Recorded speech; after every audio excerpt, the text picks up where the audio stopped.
আসসালামু আলাইকুম। সংবাদে আপনাদের সবাইকে স্বাগত জানাচ্ছি। আমি ফিরোজ তোহা। শুরুতেই সংবাদ শিরোনাম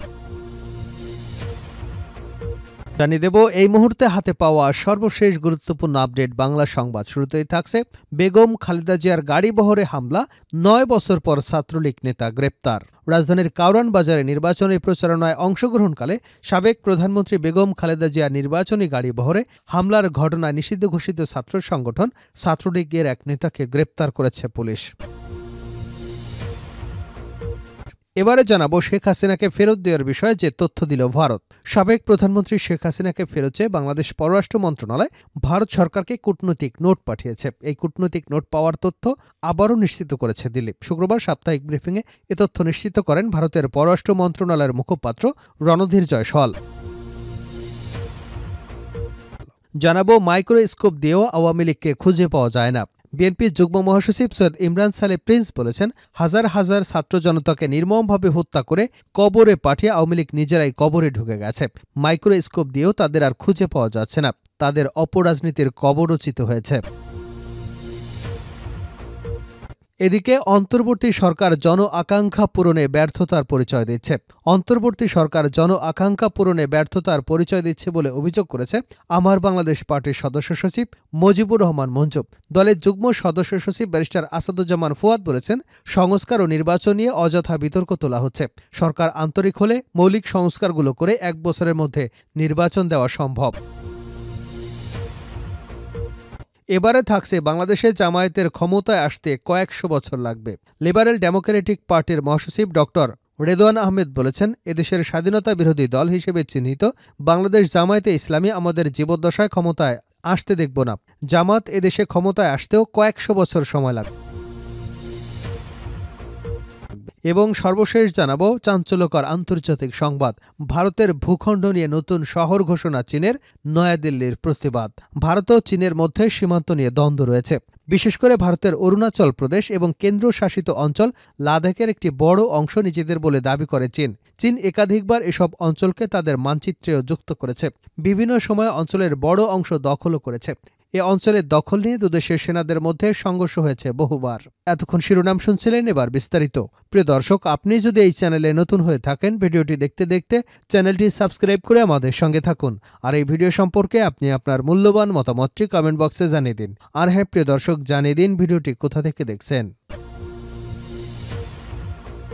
খালেদা জিয়ার গাড়িবহরে হামলা, ৯ বছর পর ছাত্রলীগ নেতা গ্রেপ্তার। রাজধানীর কাউরান বাজারে নির্বাচনী প্রচারণায় অংশগ্রহণকালে সাবেক প্রধানমন্ত্রী বেগম খালেদা জিয়ার নির্বাচনী গাড়িবহরে হামলার ঘটনায় নিষিদ্ধ ঘোষিত ছাত্র সংগঠন ছাত্রলীগের এক নেতাকে গ্রেপ্তার করা হয়েছে। গ্রেপ্তার ওই ব্যক্তির নাম মোহাম্মদ আবুল হাসান। তিনি তেজগাঁও থানা ছাত্রলীগের সিনিয়র সহসভাপতি। শুক্রবার রাজধানীর মণিপুর এলাকা থেকে তাকে গ্রেপ্তার করা হয়। রাতে ডিএমপির মিডিয়া অ্যান্ড পাবলিক রিলেশনস বিভাগের উপ পুলিশ কমিশনার মোহাম্মদ তালিবুর রহমান এ তথ্য নিশ্চিত করেছেন। তিনি জানান, ২০১৫ সালের ২০ এপ্রিল ঢাকা উত্তর সিটি কর্পোরেশনের মেয়র পদে কাউরান বাজারে নির্বাচনী প্রচারণা চলছিল। সেই নির্বাচনী প্রচারণায় বিএনপির মনোনীত প্রার্থী তাবিত আউয়ালের পক্ষে অংশগ্রহণ করেন খালেদা জিয়া। সেই প্রচারণার গাড়িবহরে হামলার ঘটনায় গত ২২ আগস্ট তেজগাঁও থানায় দায়ের করা মামলায় এজাহারভুক্ত আসামি আবুল হাসান। গ্রেপ্তার আবুল হাসানের বিরুদ্ধে তেজগাঁও থানায় একটি নিয়মিত মামলা রুজু আছে। শেখ হাসিনাকে ফেরত দেওয়ার বিষয়ে ভারত যে তথ্য দিল। সাবেক প্রধানমন্ত্রী শেখ হাসিনাকে ফেরত চেয়ে বাংলাদেশের পররাষ্ট্র মন্ত্রণালয় ভারত সরকারকে কূটনৈতিক নোট পাঠিয়েছে। এই কূটনৈতিক নোট পাওয়ার তথ্য আবার নিশ্চিত করেছে নয়াদিল্লি। শুক্রবার সাপ্তাহিক ব্রিফিংয়ে এ তথ্য নিশ্চিত করেন ভারতের পররাষ্ট্র মন্ত্রণালয়ের মুখপাত্র রণধীর জয়সওয়াল। ভারতীয় সংবাদ সংস্থা ANI এর বরাতে প্রতিবেদনে বলা হয়েছে, শুক্রবার সাপ্তাহিক ব্রিফিংয়ে শেখ হাসিনাকে ফেরত দিতে বাংলাদেশ থেকে কূটনৈতিক নোট পাঠানো নিয়ে প্রথম প্রশ্নটা করা হয় ভারতের পররাষ্ট্র মন্ত্রণালয়ের মুখপাত্র রণধীর জয়সওয়ালকে। জবাবে তিনি বলেন, এ নিয়ে আগেও নিশ্চিত করা হয়েছে। আগেও বলেছি, প্রত্যাবর্তনের অনুরোধের সঙ্গে সংশ্লিষ্ট একটি কূটনৈতিক নোট পেয়েছি। এরপর এই মুহূর্তে এর সঙ্গে যুক্ত করবার মতো আমার কাছে আর কোনো তথ্য নেই। এ সময় রাষ্ট্রদ্রোহ মামলায় গ্রেপ্তার বাংলাদেশ সম্মিলিত সনাতনী জাগরণ জোটের মুখপাত্র চিন্ময় কৃষ্ণ দাস ব্রহ্মচারী জামিন নামঞ্জুর করা নিয়ে প্রশ্ন করা হয়। জবাবে জয়সওয়াল বলেন, বাংলাদেশে গ্রেপ্তার ব্যক্তিদের বিচার কার্য যেন সুষ্ঠু হয় সেই আহ্বান জানাচ্ছি। গণঅভ্যুত্থানের মুখে গত ৫ আগস্ট প্রধানমন্ত্রীর পদ থেকে পদত্যাগ করে শেখ হাসিনা দেশ ছেড়ে ভারতে চলে যান। এরপর থেকে তিনি সেখানেই রয়েছেন। এর মধ্যে তার বিরুদ্ধে একের পর এক হত্যা মামলা হয়েছে। তার বিরুদ্ধে রয়েছে গণহত্যার মামলাও। এজন্য গত 23শে ডিসেম্বর বিচারের প্রক্রিয়ার স্বার্থে সাবেক প্রধানমন্ত্রীকে ফেরত চেয়ে ভারতকে কূটনৈতিক নোট পাঠায় পররাষ্ট্র মন্ত্রণালয়। শুক্রবার সংবাদ সম্মেলনে তুরস্কের এক সংস্থা থেকে বাংলাদেশের সামরিক ট্যাঙ্ক কেনার খবর নিয়েও প্রশ্ন করা হয়। বাংলাদেশের এই সিদ্ধান্ত ভারতের প্রতি কোনো বার্তা কিনা জানতে চাইলে মুখপাত্র বলেন, নিরাপত্তা সংক্রান্ত বিষয়ের উপর ভারত সবসময় তীক্ষ্ণ নজর রাখে এবং উপযুক্ত ব্যবস্থা নিয়ে থাকে। জয়সওয়াল বলেন, বাংলাদেশের সঙ্গে ইতিবাচক এবং গঠনমূলক সম্পর্ক গড়ে তোলার আগ্রহের কথাও পররাষ্ট্র সচিব জানিয়ে এসেছেন, যা পারস্পরিক বিশ্বাস সম্মানের উপর নির্ভরশীল এবং যা পারস্পরিক স্পর্শকাতর উদ্বেগ এবং স্বার্থকে গুরুত্ব দেয়। ব্রিফিংয়ে দুদেশে ধরা পড়া জেলেদের মুক্তির বিষয়ে প্রশ্ন করা হয়। 5ই জানুয়ারি 95 জন ভারতীয় এবং 90 জন বাংলাদেশি জেলে দুদেশ থেকে মুক্তি পাবেন। বাংলাদেশের রাজনৈতিক পালাবদলের পর ভারতের বিভিন্ন রাজ্যে বাংলাদেশিদের ধরপাকড়, ফেরত পাঠানোর ঘটনা বেড়ে গেছে। এ প্রসঙ্গে মুখপাত্র বলেন, অবৈধভাবে দেশে ঢোকা মানুষকে খুঁজে বের করা এবং ফেরত পাঠানো নিরাপত্তার কর্মীদের কাজ। সে কাজ তারা করছেন। মাইক্রোস্কোপ দিয়েও আওয়ামী লীগকে খুঁজে পাওয়া যাচ্ছে না প্রিন্স।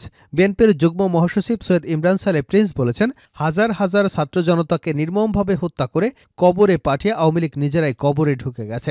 মাইক্রোস্কোপ দিয়েও তাদের আর খুঁজে পাওয়া যাচ্ছে না। তাদের অপরাজনীতির কবর রচিত হয়েছে। শুক্রবার বিকেলে ময়মনসিংহের ধুবাউড়া উপজেলার ঘোষগাঁও ইউনিয়নে বিএনপি অঙ্গ সহযোগী সংগঠনের যৌথ কর্মী সভায় প্রধান অতিথির বক্তব্যে তিনি এসব কথা বলেন। তিনি আরও বলেন, তারা দেশে বিদেশে ঘাপটি মেরে লুকিয়ে থেকে বাংলাদেশে এবং বিএনপির বিরুদ্ধে ষড়যন্ত্র অপপ্রচার করছে। বিএনপির ভারপ্রাপ্ত চেয়ারম্যান তারেক রহমানের বিরুদ্ধে ষড়যন্ত্রমূলক মিথ্যা মামলা, হাসিনা সরকারের ফরমায়েশি সাজা বাতিল না হওয়া পর্যন্ত জনগণ ক্ষুব্ধ এবং মর্মাহত উল্লেখ করে সৈয়দ ইমরান সালে প্রিন্স আরও বলেন, অবিলম্বে তারেক রহমানের বিরুদ্ধে ওই সব মামলা সাজাসহ বিএনপি ও সহযোগী সংগঠনের বিরুদ্ধে শেখ হাসিনার সব মামলা প্রত্যাহারের দাবি জানাচ্ছে। তিনি আরও বলেন, তারেক রহমান বাংলাদেশের রাজনীতির অবিচ্ছেদ্য অংশ। অতীতের কোনো ষড়যন্ত্র তাকে রাজনীতি থেকে মাইনাস করতে পারেনি। তারেক রহমানকে রাজনীতি থেকে মাইনাস করতে গিয়ে শেখ হাসিনা এবং আওয়ামী লীগের শুধু পতনই ঘটেনি, রাজনীতি ও দেশ থেকেও মাইনাস হয়ে গেছে। অন্যায় ও অবৈধভাবে বেগম খালেদা জিয়াকে শহীদ জিয়ার স্মৃতি বর্জিত বাড়ি ছাড়া করে শেখ হাসিনা নিজেই এখন দেশ ছাড়া এবং প্রভুর দেশে আশ্রিতা। কর্মী সমাবেশে ইমরান সালে প্রিন্স নেতাকর্মীদের প্রতি সতর্ক থাকার আহ্বান জানিয়ে বলেন, বিএনপির বিরুদ্ধে সুকৌশলে ষড়যন্ত্র শুরু হয়েছে। বিএনপি কচুরিপানার মতো ভেসে আসেনি। বিএনপির শিকড় মাটির অনেক গভীরে। জনগণের হৃদয়ের মণিকোঠায় বিএনপির অবস্থান। ইচ্ছা করলেই ফু দিয়েই বিএনপিকে উড়িয়ে দেওয়া যায় না। নেতাকর্মীদের প্রতি দ্রুত নির্বাচনের লক্ষ্যে প্রয়োজনে আরও রাজপথে থাকার প্রস্তুতি নেবার জন্য আহ্বান জানিয়েছেন। জনগণের রায় নিয়ে বিএনপি রাষ্ট্র পরিচালনার দায়িত্ব পেলে তারেক রহমানের 31 দফার অবলম্বনে নতুন বাংলাদেশ গড়ে হাজার হাজার ছাত্র জনতার রক্তের ঋণ পরিশোধ করা হবে। অন্তর্বর্তী সরকার জন আকাঙ্ক্ষা পূরণে ব্যর্থতার পরিচয় দিচ্ছে। অন্তর্বর্তী সরকার জন আকাঙ্ক্ষা পূরণে ব্যর্থতার পরিচয় দিচ্ছে বলে অভিযোগ করেছে আমার বাংলাদেশ পার্টির সদস্য সচিব মুজিবুর রহমান মঞ্জু। দলের যুগ্ম সদস্য সচিব ব্যারিস্টার আসাদুজ্জামান ফুয়াদ বলেছেন, সংস্কার ও নির্বাচন নিয়ে অযথা বিতর্ক তোলা হচ্ছে। সরকার আন্তরিক হলে মৌলিক সংস্কারগুলো করে 1 বছরের মধ্যে নির্বাচন দেওয়া সম্ভব। বিকেলে এবি পার্টি লক্ষ্মীপুর জেলা আয়োজিত গণসমাবেশে প্রধান অতিথির বক্তব্যে এসব কথা বলেন তিনি। দলটি লক্ষ্মীপুর জেলা সদস্য সচিব চৌধুরী মশিউল আজম সাকিব স্বাক্ষরিত এক সংবাদ বিজ্ঞপ্তিতে এ কথা জানানো হয়। বিজ্ঞপ্তিতে বলা হয়, মুজিবুর রহমান মঞ্জু তার বক্তৃতায় বলেন, রাষ্ট্র সংস্কারের কাজ চলমান রেখে দেশে মানুষের নিরাপত্তা নিশ্চিত করতে হবে। নিত্যপণ্যের দাম ক্রয় ক্ষমতার মধ্যে আনতে হবে। সংস্কারের কথা বলে সময় ক্ষেপণ করা যাবে না। তিনি আরও বলেন, ছাত্র জনতার রক্তের বিনিময়ে যারা ক্ষমতায় আছেন এবং যারা ক্ষমতায় যাবার স্বপ্ন দেখছেন সবাইকেই 16 বছরের গুমখুন দুর্নীতির বিচারে সোচ্চার হতে হবে। ব্যারিস্টার ফুয়াদ বলেন, জনগণকে সরকারকে জিজ্ঞাসা করতে হবে তাদের অধিকার প্রাপ্তির জন্য। সরকার থেকে বরাদ্দ এবং উন্নয়ন সম্পর্কে জানতে হবে এবং সরকারের কর্তা ব্যক্তিদের জবাবদিহিতার আওতায় আনতে হবে। একই সঙ্গে রাজনৈতিক দলের কাছেও জানতে চাইতে হবে সাধারণ মানুষের জন্য তারা কি করবে। শুধু ক্ষমতার পরিবর্তন নয়, এবি পার্টি রাজনীতি হলো মানুষের অধিকার প্রতিষ্ঠা করা। শাহাদাতুল টুটুল বলেন, বিগত 16 বছর আওয়ামী ফ্যাসিস্ট সরকার দেশকে খুন গুমে স্বর্গরাজ্য করেছিল। তার থেকে বাদ যায়নি লক্ষ্মীপুর জেলা। তাই প্রতিটি ঘটনার বিচার করতে হবে। ভারতের ভূখণ্ড নিয়ে নতুন শহর ঘোষণা চীনের, নয়াদিল্লির প্রতিবাদ। ভারত ও চীনের মধ্যে সীমান্ত নিয়ে রয়েছে দ্বন্দ্ব। বিশেষ করে ভারতের অরুণাচল প্রদেশ এবং কেন্দ্রশাসিত অঞ্চল লাদাখের একটি বড় অংশ নিজেদের বলে দাবি করে চীন। চীন একাধিকবার এসব অঞ্চলকে তাদের মানচিত্রেও যুক্ত করেছে। বিভিন্ন সময় অঞ্চলের বড় অংশ দখলও করেছে। এই অঞ্চলের দখল নিয়ে দুদেশের সেনাদের মধ্যে সংঘর্ষ হয়েছে বহুবার। এবার ভারত সীমান্তবর্তী চীনের উত্তর পশ্চিমের শিনজিয়াং প্রদেশের 2টি নতুন প্রশাসনিক অঞ্চল ঘোষণা করেছে দেশটির সরকার। তবে বেজিংয়ের ঘোষিত কাউন্টির কিছু অংশ ভারতের কেন্দ্রশাসিত অঞ্চল লাদাখের মধ্যে পড়েছে দাবি করে এর আপত্তি ও প্রতিবাদ জানিয়েছে নয়াদিল্লি।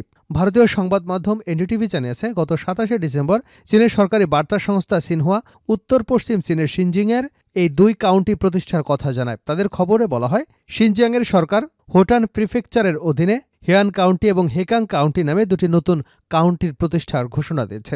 চীনের কমিউনিস্ট পার্টির কেন্দ্রীয় কমিটি এবং রাষ্ট্র পরিষদ এই 2টি নতুন কাউন্টি অনুমোদন করেছে, যা হোটান প্রিফেকচারের অধীনে পরিচালিত হবে।